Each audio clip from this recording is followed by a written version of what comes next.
Hello दोस्तों, welcome to all for my classes Daksha classes. तो आज हम पढ़ेंगे paper first B S second year जो आपका 16 तारीख को एग्जाम है, 16 तारीख को। उसी के मोस्ट इंपॉर्टेंट टॉपिक के मैं कुछ फैक्ट निकाल के बुक से लाई हूँ जो काफ़ी यूज़फुल और बेनिफिशियल से आपके एग्जाम के जो आपका 16 तारीख को है पेपर फर्स्ट। तो देखते हैं क्या क्या है। सबसे फर्स्ट नंबर है, प्राचीन काल में सबसे पहले जिस शिक्षा प्रणाली का विकास हुआ उसे क्या कहा जाता है? वैदिक शिक्षा प्रणाली।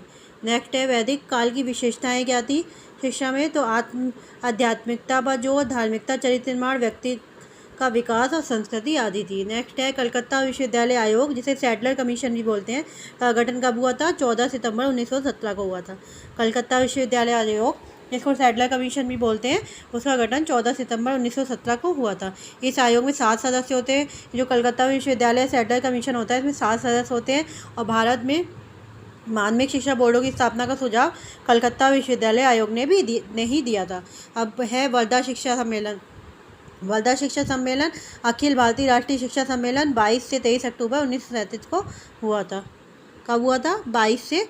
22-23 अक्टूबर 1937 को हुआ था। 1937 ईस्वी में जाकिर हुसैन समिति का गठन हुआ था। फिर है सार्जेंट योजना। सार्जेंट योजना 1944 में आई। इसे युद्धोत्तर शिक्षा विकास योजना तथा केंद्रीय शिक्षा सलाहकार बोर्ड रिपोर्ट भी कहते हैं। सार्जेंट योजना 40 वर्ष की योजना थी। सार्जेंट योजना के लिए 313 करोड़ रुपए की धनराशि निश्चित की गई थी। कितने करोड़ की धनराशि निश्चित की गई थी? 313 करोड़ की। फिर है विश्वविद्यालय अनुदान समिति के गठन का सुझाव सार्जेंट योजना 1944 ने दिया था। फिर है वुड डिस्पैच कब स्थापित हुआ था? 1854 में लॉर्ड डलहौजी के समय में वुड डिस्पैच स्थापित हुआ था। कब हुआ था? 1854 में। नेक्स्ट देखते हैं, मैकाले विवरण पत्र कब आया था? 1835 में। मैकाले का विवरण पत्र कब आया था? 1835 ईस्वी में। फिर है फोर्ट विलियम कॉलेज की स्थापना कब हुई थी? 1800 में हुई थी। लॉर्ड वेलेंजली के समय हुई थी। नेक्स्ट है, ब्रिटिश शासक के दौरान भारत में शिक्षा प्रणाली के वास्तुकार कौन थे? मैकाले। जो ब्रिटिश शासक के दौरान भारत में शिक्षा प्रणाली के वास्तुकार मैकाले जी थे। नेक्स्ट है, निस्पंदन का अर्थ है। निस्पंदन का अर्थ क्या होता है? शिक्षा का ऊपर से नीचे की ओर प्रवाह। और निस्पंदन का प्रतिपादन किसने किया था? मैकाले जी ने किया था। नेक्स्ट है, ब्रिटिश भारत में स्वदेशी शिक्षा योजना विकसित करने का पहला प्रयास कौन सी योजना का था? जो ब्रिटिश भारत में स्वदेशी शिक्षा योजना विकसित करने का पहला प्रयास कौन सी योजना का था? तो वर्धा योजना का था। कौन सी योजना थी वो? वर्धा योजना। फिर है, शिक्षा वर्धा योजना के अन्य नाम क्या है? बुनियादी शिक्षा। शिक्षा वर्धा योजना को किस नाम से जानते हैं? बुनियादी शिक्षा के नाम से। विश्वविद्यालय शिक्षा प्रणाली में सुधार का सुझाव देने के लिए किस समिति को नियुक्त किया गया? तो सैडलर कमीशन को नियुक्त किया। इससे पहले मैंने एक वीडियो दी हुई है पेपर फर्स्ट की, बाकी तो प्लेलिस्ट में मैंने और भी वीडियो दी है तो वो भी आप देख लीजिएगा। वो भी काफ़ी इंपॉर्टेंट फैक्ट निकाल के मैंने आपको वीडियो बनाई है। तो विश्वविद्यालय शिक्षा प्रणाली में सुधार का सुझाव देने के लिए किस समिति को नियुक्त किया था? सैडलर कमीशन को। आधुनिक शिक्षा प्रणाली की नींव किसने रखी थी? मैकाले ने 1835 ईस्वी में रखी थी। जो आधुनिक शिक्षा प्रणाली थी उसकी नींव रखी थी मैकाले ने 1835 में। अनुबंधित सिविल सेवा, भारतीय सिविल सेवा के प्रतिपादक कौन थे? कॉर्नवालिस। ओके। नेक्स्ट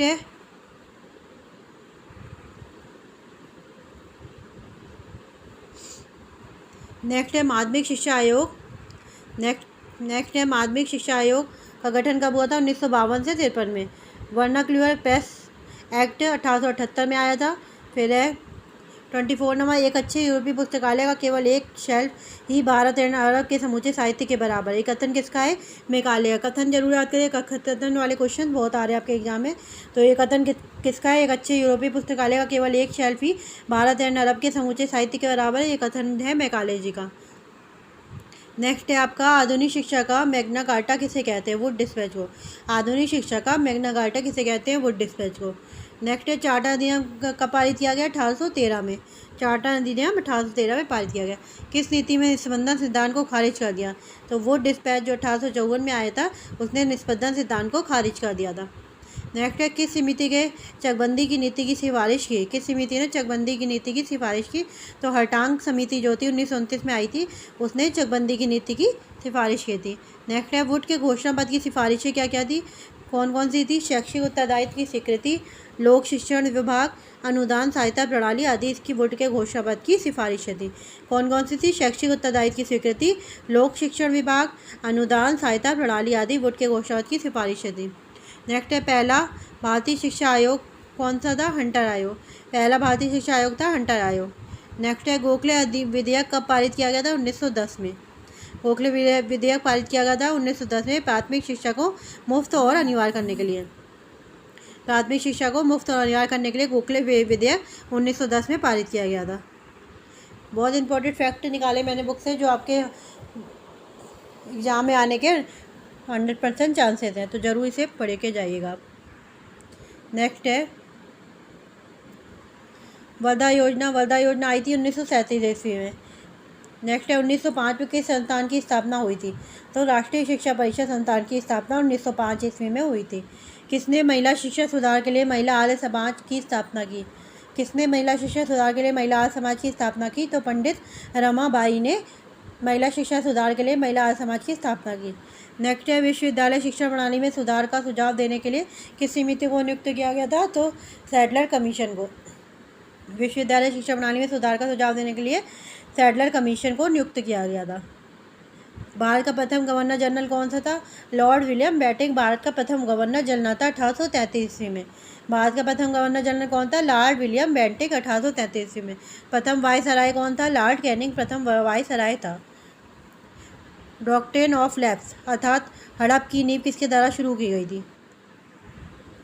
हड़प की नीति किसके द्वारा शुरू की गई थी? लॉर्ड डलहौजी के द्वारा। डॉक्ट्रिन ऑफ लैप्स अर्थात हड़प की नीति किसके द्वारा शुरू गई थी? लॉर्ड डलहौजी के द्वारा। नेक्स्ट है वैदिक काल की पाठचर्या मूल रूप से आधारित थी।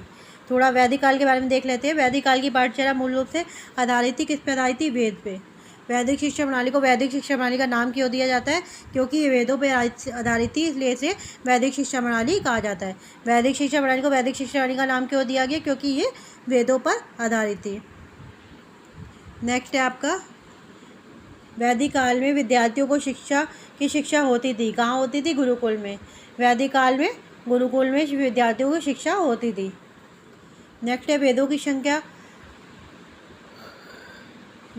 कितनी थी? 4 ऋग्वेद, सामवेद, यजुर्वेद, अथर्ववेद। कौन कौन से वेद थे? ऋग्वेद, सामवेद, यजुर्वेद और अथर्ववेद। वेद शब्द का अर्थ क्या है? जानना। उत्पत्ति विद शब्द। वेद शब्द का अर्थ क्या है? जानना। उत्पत्ति कहाँ से हुई है? वेद शब्द से। और देवताओं की स्तुति का उल्लेख किसमें किया गया है? देवताओं की स्तुति का उल्लेख ऋग्वेद में किया गया है। देवताओं की स्तुति का उल्लेख ऋग्वेद में किया गया है। अर्थवेद मुख्य रूप से किस विज्ञान से संबंधित है? तो अर्थवेद चिकित्सा विज्ञान से संबंधित है। अर्थवेद मुख्य रूप से किस विज्ञान से संबंधित है? तो चिकित्सा विज्ञान से संबंधित है। वैदिक काल की शिक्षण विधियाँ कौन कौन सी थी? अगर क्वेश्चन में आ जाए वैदिक काल की शिक्षण विधियाँ कौन सी थी? प्रवचन, मौखिक, चर्चा, श्रवण माने सुनना। प्राचीन काल में शिक्षा किस पे केंद्रित थी? शिक्षक पे केंद्रित थी। टीचर ही उस समय केंद्र बिंदु होता था, तो शिक्षक केंद्रित थी, समुदाय को महत्व दिया जाता था।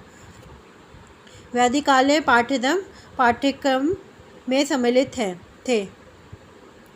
वैदिक काल में पाठ्यक्रम जो करिकुलम थे किसमें सम्मिलित थे? वैदिक साहित्य, तर्क एवं धर्म में।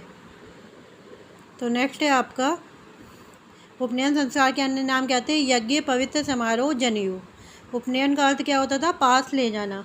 उपनयन का अर्थ होता था पास ले जाना। प्रारंभिक वैदिक काल में वर्ण व्यवस्था आधारित किस पे थी? व्यवसाय पर। किस पे आधारित थी? व्यवसाय पर। नेक्स्ट है आपका गायत्री मंत्र के होते थे ऋग्वेद, सत्यमेव जयते और मुंडको निषप्त। तो ये गायत्री मंत्र होते थे। गायत्री मंत्र किससे लिया गया? ऋग्वेद के सत्यमेव जयते के मुंडोशप्त थे। नेक्स्ट है दर्शन शब्द किससे लिया गया है? प्राचीन यूनानी से। उपनिषद क्या है? हिंदू दर्शन का स्रोत है। उपनिषद क्या है? हिंदू दर्शन का स्रोत है। वैदिक काल में शिक्षा विभाजित किसमें थी? प्राथमिक शिक्षा, उच्च शिक्षा। 2 में विभाजित थी। प्राथमिक शिक्षा होती थी और उच्च शिक्षा होती थी। वैदिक काल में शिक्षा कौन कौन सी होती थी? प्राथमिक शिक्षा, जिसे प्रारंभिक शिक्षा भी कहते हैं, और उच्च शिक्षा। तो 2 तरीके से शिक्षा होती थी।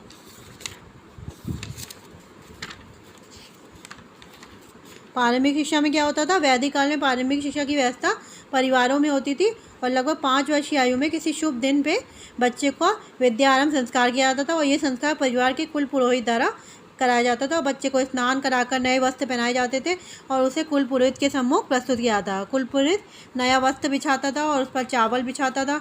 उसके बाद वेद मंत्रों द्वारा देवताओं की आराधना की जाती थी और बच्चे की उंगली पकड़कर उसके द्वारा बिछे हुए चावल में वर्णमाला से अक्षर बनवाए जाते थे। कुल पुरोहित को भोजन कराकर दक्षिणा दी जाती थी और कुल पुरोहित बच्चे को आशीर्वाद देता था और इसके बाद बच्चे की शिक्षा नियमित रूप से प्रारंभ होती थी। तो थोड़ा मैंने आपको डिटेल से बता दिया है, क्योंकि मैं ये सारा लिखती तो काफ़ी बड़ा हो जाता। और उच्च शिक्षा क्या होती है? उच्च शिक्षा होती है, वैदिक काल में उच्च शिक्षा की व्यवस्था गुरुकुलों में होती थी और 8 से 12 वर्ष। प्रारंभिक शिक्षा होती थी 5 वर्ष की आयु में, और उच्च शिक्षा होती थी 8 से 12 वर्ष की आयु पर बच्चों को गुरुकुलों में प्रवेश होता था। गुरुकुलों में प्रवेश के समय बच्चे का उपनयन संस्कार होता था। क्या होता था? उपनयन संस्कार होता था। इस संस्कार के बाद उनकी उच्च शिक्षा प्रारंभ हो जाती थी। तो ये थी वैदिक काल की 2 शिक्षा।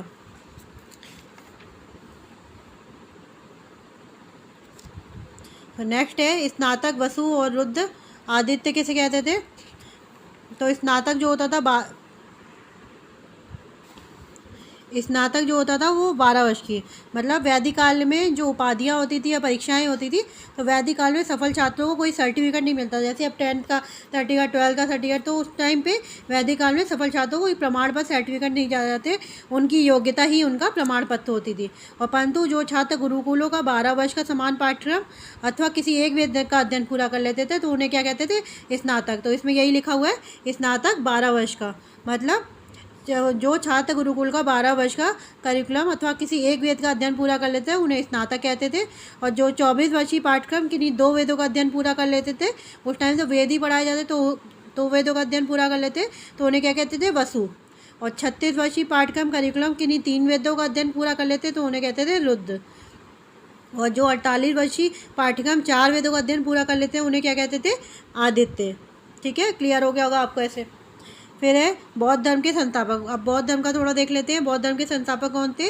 गौतम बुद्ध। और बौद्ध शिक्षा प्रणाली थी 6ठी शताब्दी ईसा पूर्व। जो बौद्ध धर्म के संस्थापक थे वो कौन थे? गौतम बुद्ध। और जो बौद्ध शिक्षा प्रणाली थी वो थी 6ठी शताब्दी ईसा पूर्व। नेक्स्ट है आपका बौद्ध शिक्षा किसकी शिक्षा पर आधारित थी? तो किसकी शिक्षा पर आधारित थी? गौतम बुद्ध की। बौद्ध काल में शिक्षा के केंद्र क्या होते थे? मठ तथा बिहार शिक्षा के प्रमुख केंद्र हुआ करते थे। बौद्ध काल में शिक्षा के केंद्र होते थे मठ तथा बिहार। मेरे विचार से बौद्ध धर्म हमेशा एक नया धर्म नहीं बल्कि धार्मिक, सामाजिक, दार्शनिक और राजनीतिक विभिन्न अभिव्यक्तियों में भारतीय मन का एक प्राकृतिक विकास प्रतीत होता है। ये किसने कहा है? तो ये कहा है मैक्स मूलर ने। कथन जरूर पढ़ेगा, कथन के क्वेश्चन जरूर आ रहे हैं आपके एग्जाम में। तो किसने कहा है कथन? मैक्स मूलर ने कहा है। क्या था कथन? एक बार फिर से पढ़ते हैं। मेरे विचार से बौद्ध धर्म हमेशा एक नया धर्म नहीं बल्कि धार्मिक, सामाजिक, दार्शनिक एवं राजनीतिक विभिन्न अभिव्यक्तियों में भारतीय मन का एक प्राकृतिक विकास प्रतीत होता है। ये किसने कहा है? मैक्स मूलर जी ने। नेक्स्ट है बौद्ध शिक्षा के तत्व क्या थे? पवज्जा संस्कार, उपसंपदा संस्कार और मोक्ष या निर्वाण।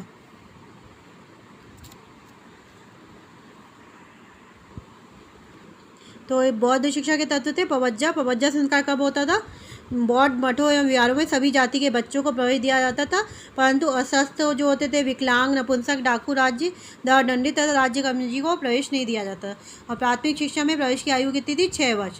प्रवेश के समय प्राथमिक शिक्षा में जो बौद्ध काल था उसमें प्राथमिक शिक्षा में प्रवेश की आयु 6 वर्ष होती थी। और प्रवेश के समय बच्चों का क्या होता था? पवज्जा संस्कार होता था। तो ये होता था पवज्जा का अर्थ क्या होता है? बाहर जाना, क्योंकि उस समय बच्चे शिक्षा हेतु परिवार छोड़कर मठ तथा विहार जाते थे, इसलिए प्रवेश के समय होने वाले संस्कार को पवज्जा संस्कार कहा जाता। और इस संस्कार में क्या होता था? बच्चे का सिर मुंडवाया जाता था, फिर उनके घर के वस्त्र उतारकर पीले वस्त्र पहनाए जाते थे, हाथ में दंड दिया जाता था। अब उसे मठ तथा विहार में प्रवेश अधिकारी भिक्षु शिक्षक के सम्मुख उपस्थित किया जाता था। वे अपने मस्तक से भिक्षु के चरण स्पर्श करता था। उसके बाद उनके सम्मुख पालथी मारकर जमीन पर बैठता था। भिक्षु उससे निम्नलिखित 3 प्रणों को ऊंचे स्वर में उच्चारित कराता था। इन 3 प्रणों को शरणतय शरणार्थी कहा जाता था। ये 3 प्रण कौन कौन से थे? बुद्ध शरणम गच्छामि, धम्म शरणम गच्छामि, संघ शरणम गच्छामि। तो ये था। इसके बाद क्या था? गुरु शिष्य को 10 उपदेश देता था। इस 10 शिक्षा पदानी कहते हैं। ये 10 उपदेश थे। ये 10 उपदेश पूरे दिए हुए। जीव हिंसा ना करना, किसी की वस्तु ना लेना, अशुद्ध आचरण से दूर रहना, असत्य भाषण ना करना, मादक पदार्थों को सेवन ना करना, कुछ समय भोजन ना करना, किसी की निंदा ना करना, नृत्य एवं संगीत आदि से दूर रहना, श्रृंगार की वस्तु का प्रयोग ना करना, सोना, चांदी, हीरा जवाहर आदि कीमती दान न देना। बच्चा इनके पालन का पढ़ लेता था। इसके बाद उसे मठ तथा विहार में प्रवेश दिया जाता था। अब उसे श्रवण या शामनेर कहा जाता था। फिर इसको क्या कहा जाता था? श्रवण या शामनेर। फिर था आपका उपसंपदा संस्कार। उपसंपदा संस्कार क्या होता था?